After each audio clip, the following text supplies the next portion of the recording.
जवाबी कार्रवाई करते हुए मंगोल भी बिफर गए थे और वो भी निजामुद्दीन के लश्कर पर इस्मतों के खाइनों, नामूस के बदतरीन दुश्मनों की तरह हरकत में आए हमला आवर हो गए। कुछ देर तक होलनाक जंग जारी रही। निजामुद्दीन ने जब देखा कि जंग तूल पकड़ रही है तो उसने बुलंद आवाज में अपने लश्कर को मुखातिब करते हुए उनका हौसला बढ़ाने की खातिर कहना शुरू कर दिया, मेरे अजीज साथियों, मैं तुम्हारा सालार निजामुद्दीन बोल रहा हूँ। याद रखना, इस कायनात में कोई मालिक मेरे अल्लाह जैसा नहीं है। वही रब है जो बेअंत को अंत, बेनिशान को निशान, बेनाम को नामवर, बेजमीर को बाजमीर, बेइज्जत को बाइज्जत, बेइनकलाब को मुतहर्रिक, बेअखलाक को बाअखलाक, बंजर को जरखेज, हयात को मौत और मौत को हयात में तब्दील करता है। इन नंगी नोकीली घाटियों में इन मंगोलों के सामने चट्टाने बन के खड़े हो जाओ। याद रखना, हम्द की सारी सरशारियां, कायनात की सारी सरफराजियां मेरे उस खुदावंद कुद्दूस के लिए हैं जिसे हम अपनी मदद के लिए पुकारते हैं। अपने रब की तकबीर के नारे बुलंद करो और जहर में बुझे हुए तीरों की अन्यों की तरह मंगोलों के कल्बो शऊर उतर जाओ। यहाँ तक कहने के बाद निजामुद्दीन रुका। फिर पहले से भी ज्यादा गजबनाक आवाज में वो अपने लश्करियों को मुखातिब करते हुए कह रहा था, मेरे भाइयों, मंगोलों के इस गलाजत भरे बुग़्ज़ और उनकी जबर की तारीकियों में खिज़ां की प्यास बनकर उतर जाना।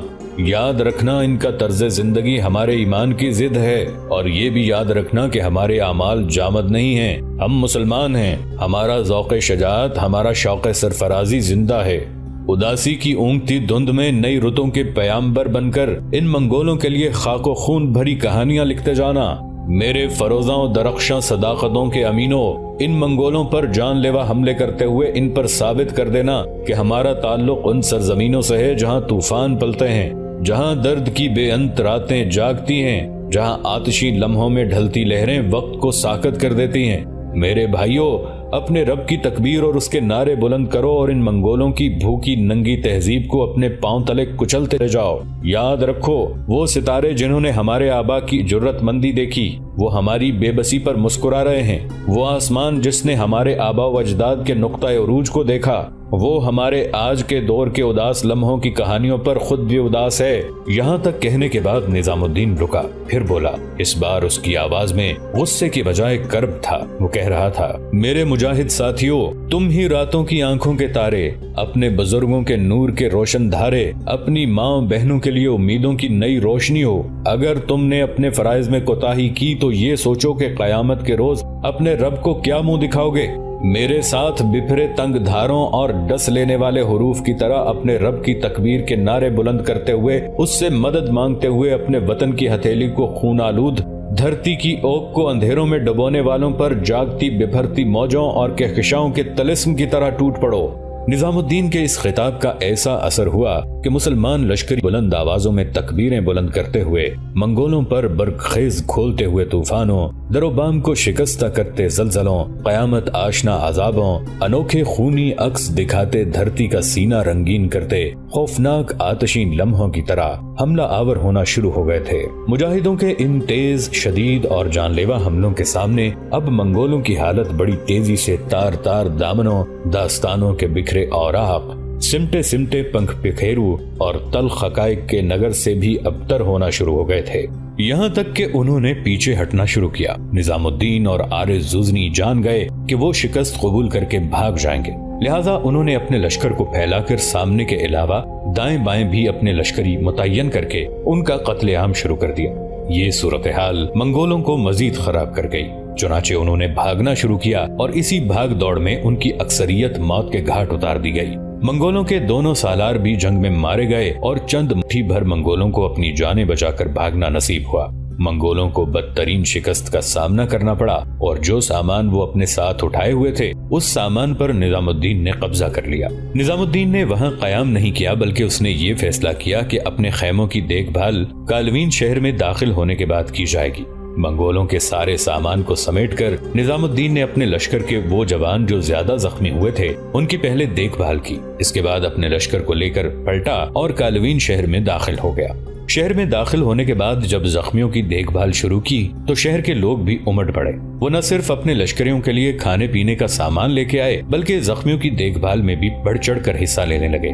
इस तरह शहर के अंदर एक नया जज्बा और जोश पैदा हो गया था। और जब एक कान से दूसरे कान तक ये खबर फैली कि निजामुद्दीन ने मंगोलों के लश्कर को बदतरीन शिकस्त दी है, मंगोलों के लश्कर की अक्सरियत को मौत के घाट उतार दिया है, तब लोगों की खुशी की कोई इंतहा न थी। लोग जौक दर जौक फतह हासिल करने वाले लश्करियों को आकर मुबारकबाद देने लगे थे। इस मौके पर शहर के रऊसा निजामुद्दीन, आरिज़ जुज़नी और बरगा खान के पास जमा हुए। उस वक्त बरगा खान शानदार फतह पर बड़ी खुशी का इजहार कर रहा था। बार बार कभी निजामुद्दीन, कभी आरिज़ जुज़नी को मुबारकबाद देता था। शहर के रऊसा का वफ्द वहां पहुंचा। बारी बारी वो लोग पहले निजामुद्दीन, आरिज़ जुज़नी, बरगा खान और दीगर सालारों से गले मिले और शानदार अल्फाज में उन्हें मुबारकबाद पेश की। इस मौके पर शहर के रऊसा में से एक बोला और निजामुद्दीन को मुखातिब करके कहने लगा, अमीर, आपने हमारी गैर मौजूदगी में एक फैसला किया है और उम्मीद है कि आप बुरा नहीं मानेंगे। दरअसल बात यह है कि हमारे शहर के लोग मंगोलों से बड़े खौफजदा थे। जब वो दूसरे इलाकों से आने वाली खबरें सुनते तो बड़े मायूस और खौफजदा होते थे। खासकर शहर निशापुर, खुरासान, बल्ख, बुखारा और समरकंद के अंदर जो खूनी खेल इन मंगोलों ने खेला, इसकी खबरें जब हमारे यहाँ पहुँचती थीं तो लोग खौफजदा और सहम जाते थे और ये ख्याल करते थे कि ये मंगोल नाकाबिले तस्खीर हैं और मुसलमानों के लिए खुदाबंद कुद्दूस की तरफ से एक अजाब बनकर आए हैं। लिहाजा लोग एक तरह से मायूसी का शिकार हो चुके थे। वो बीच बीच में ये खबरें भी आती थीं कि फलां जगह मंगोलों को शिकस्त हुई और फलां जगह उन्हें पसपा होना पड़ा, लेकिन इन खबरों का कोई खास असर नहीं होता था। अमीर, आज जो आपने मंगोलों के लश्कर को बदतरीन शिकस्त दी है, इसकी मिसाल कम से कम हमारे जहन के औराक में नहीं मिलती। 30,000 मंगोलों के लश्कर का मुकाबला करके उनकी अक्सरियत को मौत के घाट उतारने का कारनामा जो आपने अंजाम दिया है, इसके लिए मैं आप और आपके साथी आरिज़ जुज़नी, बरगा खान, सारे सालारों और लश्करियों को अपने शहर के लोगों की तरफ से सलाम पेश करता हूँ। यहाँ तक कहने के बाद शहर का वो रईस रुका, फिर कहने लगा, अमीर, इन हालात को सामने रखते हुए हमने जो फैसला किया है वो ये है कि आपके लश्कर की लगातार 3 दिन तक मेहमान नवाजी करेंगे। आपके लश्कर में खाना तैयार नहीं किया जाएगा। 3 दिन की ज़ियाफत हमारे जिम्मे है और मुझे उम्मीद है आप हमारी इस पेशकश को रद्द नहीं करेंगे, कबूल करेंगे। यहाँ तक कहने के बाद वो शख्स जब खामोश हुआ तब मुस्कुराते हुए निजामुद्दीन ने उसके शाने पर हाथ रखा। मैं आपको मना नहीं कर रहा, ना ही मैं पेशकश को रद्द करता हूँ, लेकिन मैं ये कहना चाहता हूँ कि आप इस कदर जहमत क्यों उठाना चाहते हैं। हमारे पास अब वाफिर बल्कि जरूरत से ज्यादा सामान है और इसमें से बहुत कुछ मैं सुल्तान जलालुद्दीन की तरफ रवाना करना चाहता हूँ। इसके लिए 2 वजूहात रुकावट हैं। पहले ये कि हमारे साथी अभी सुल्तान का महल वक़ूफ़ सही तौर पर नहीं जान सके। दूसरी वजह यह है कि इन हालात में कुछ दोस्तों की हिफाजत में रसद का सामान भी रवाना नहीं कर सकता, इसलिए कि चंगेज खान का बेटा तोली खान एक बहुत बड़े लश्कर के साथ इधर का रुख किए हुए है। यहाँ तक कहने के बाद निजामुद्दीन मजीद कुछ कहना चाहता था कि वो शख्स बोला और कहने लगा, अमीर, मैं आपका शुक्रगुजार हूँ कि आपने हमारी दावत को रद्द नहीं किया। बहरहाल ये तयशुदा है कि 3 दिन की ज़ियाफत हमारे जिम्मे है। मुस्कुराते हुए निजामुद्दीन, आरिज़ जुज़नी और बरगा खान के अलावा दीगर सालारों ने भी उनके साथ रऊसा का शुक्रिया अदा किया। फिर उन सब को मुखातिब करते हुए निजामुद्दीन कहने लगा, आप लोग जो मेरे लश्कर के साथ ताउन कर रहे हैं, उसी ताउन और इस्तक़लाल की वजह से आज मेरे लश्करियों ने मंगोलों को बदतरीन शिकस्त दी है और उनकी अक्सरियत को हमने मौत के घाट उतार दिया है। और जब इतने बल्कि हजारों की तादाद में मंगोलों के कत्ल होने की खबर पहले तोली खान और उसके बाद चंगेज खान के पास पहुंचेगी तो एक बार उनके पांव तले से न सिर्फ जमीन निकलेगी बल्कि उनके दिल बैठना शुरू हो जाएंगे। इस शहर के मोहतरम मकीनों, इन मंगोलों ने मुसलमानों का इस कदर कत्लेआम किया है कि एक एक दास्तान मेरे दिल पर लिखी हुई है और खूनी अल्फाज में लिखी हुई है। इन दास्तानों को, इस तबाही और बर्बादी के खेल को मैं अपनी जिंदगी के आखिरी लम्हों तक फरामोश नहीं कर सकूंगा। मंगोलों से टकराते हुए अब मैं फतह या शिकस्त को कोई अहमियत नहीं देता। मेरे आरिज़ जुज़नी और बरगा खान के सामने सिर्फ एक ही मकसद होता है कि ज्यादा से ज्यादा मंगोलों को मौत के घाट उतारो, ताकि उन्हें ये एहसास हो कि अगर वो मुसलमानों का कत्लेआम करते हैं तो मुसलमानों को भी इतना ही दुख होता है जितना उन्हें अपने लश्करियों को मरने का होता है। अगर वो हमें दुख में मुब्तला करते हैं तो हम उनके साथियों का कत्लेआम करके हम भी चंगेज खान और उसके सालारों के बलबलों पर चरका लगाते हैं। यहाँ तक कहने के बाद निजामुद्दीन रुका।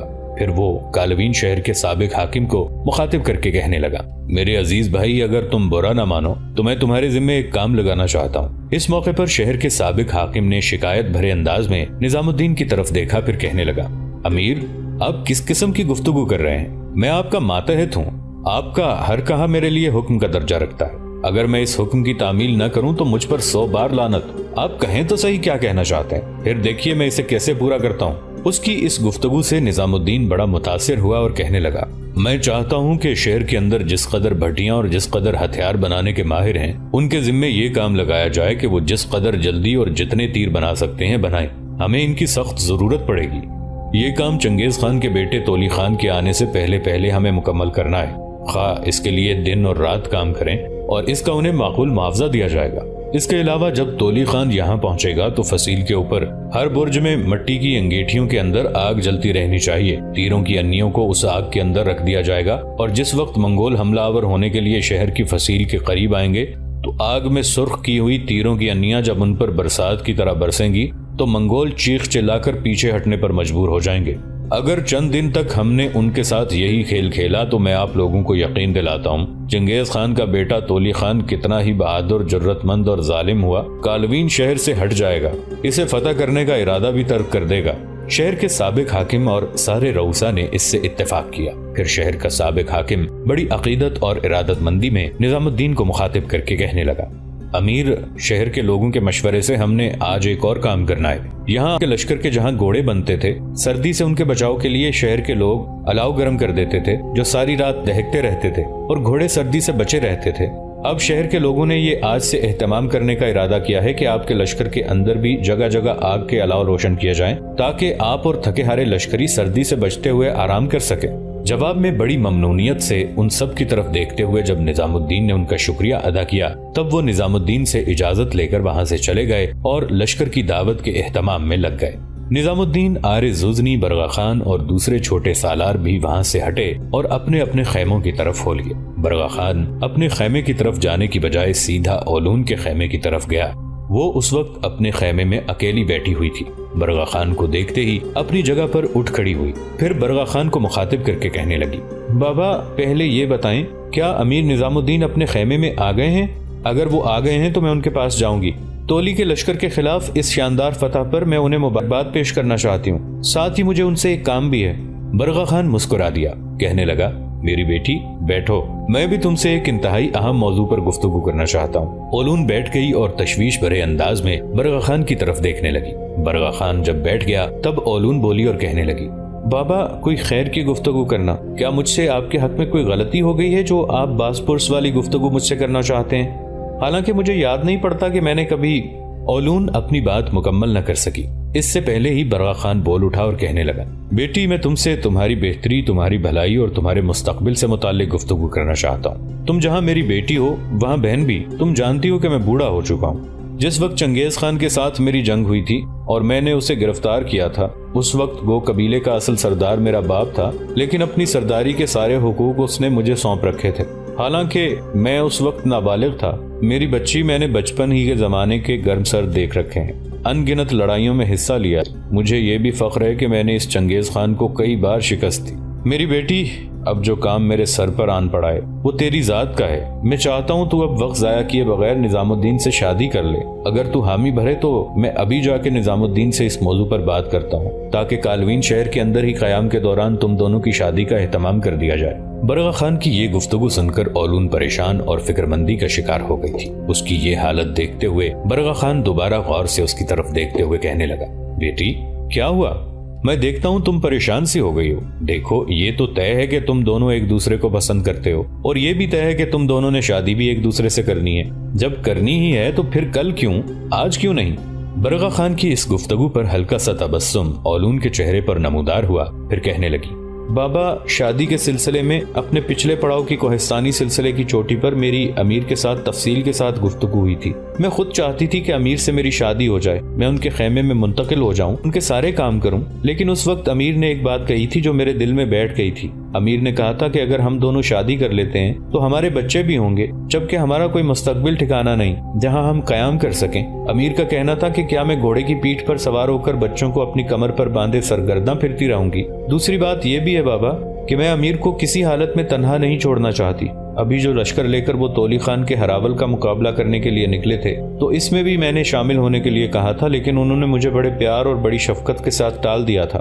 और मुझे शहर के अंदर ही रहने के लिए कहा था। मैं जानती हूँ जब मेरी शादी हो जाएगी तो वो मुझे अपने साथ भी नहीं रखेंगे। मेरी हिफाजत, मेरे तहफ़्फ़ुज़ के लिए पहले वो अपना कोई ठिकाना बनाएंगे, उस ठिकाने में मुझे मुंतकिल करेंगे। इसके बाद सुकून के साथ वो जंगों में हिस्सा लेंगे, और अगर शादी के बाद हमारे बच्चे होते हैं तो इन बच्चों को भी हम सफ़र और जंगों में अपने साथ घसीटते हैं तो बाबा, हमारे लिए बहुत सी मुश्किलात और तकालीफ उठ खड़ी होंगी। ओलून की इस गुफ्तगू से बरगा खान गहरी सोचों में डूब गया। फिर दुख भरे अंदाज में कहने लगा, मेरी बच्ची, तेरा कहना दुरुस्त है।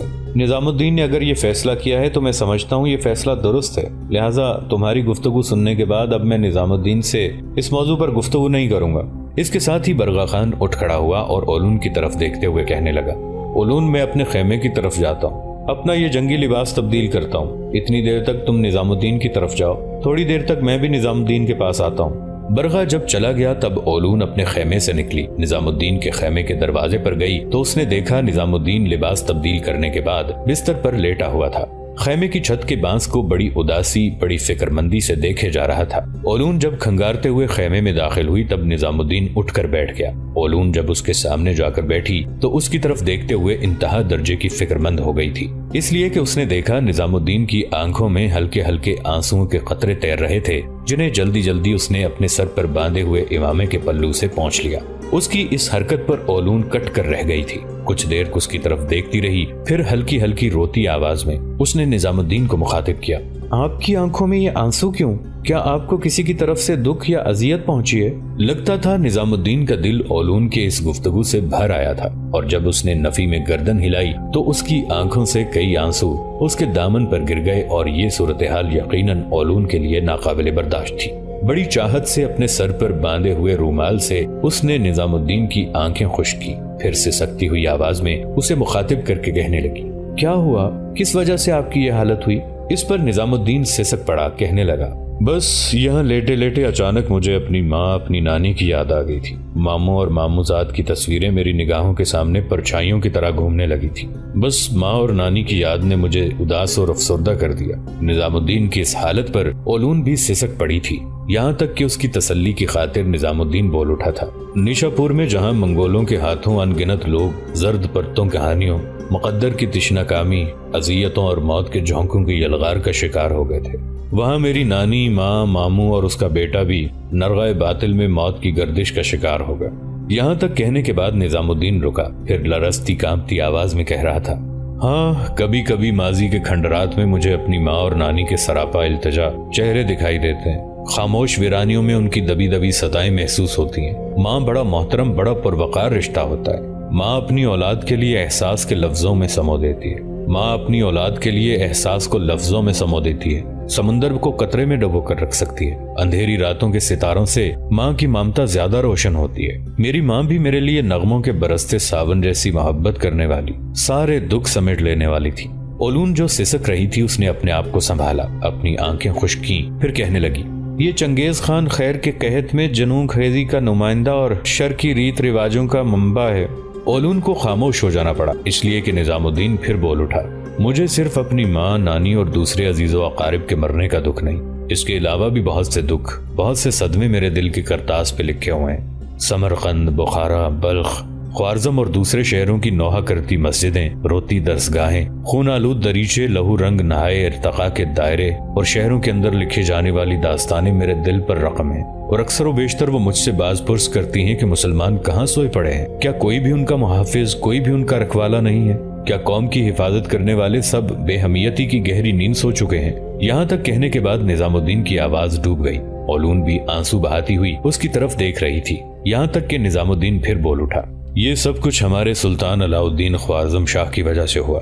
अगर वो ताज़ा ख्यालों का नुमाइंदा बनकर चंगेज खान के सामने खम ठोंक कर आता तो हमारे पास ऐसे ऐसे सालार, ऐसे ऐसे हुनर से काम लेने वाले नुमाइंदे थे कि हम चंगेज खान को बदतरीन शिकस्त देकर सराय गोबी की तरफ भाग जाने मजबूर कर देते। लेकिन हाय सदहैफ, अलाउद्दीन ख्वारज़म शाह पेड़ों की शाखों की तरह कामता रहा, बेएतमादी की धूल में भागता रहा।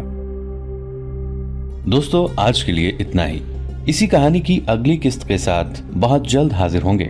नीचे कमेंट सेक्शन में अपनी राय का इजहार जरूर कीजिएगा। हमारे इस चैनल को सब्सक्राइब करके नीचे मौजूद बेल आइकन को भी जरूर क्लिक कीजिएगा। अगली मुलाकात तक के लिए हमारा और आपका अल्लाह निगहबान।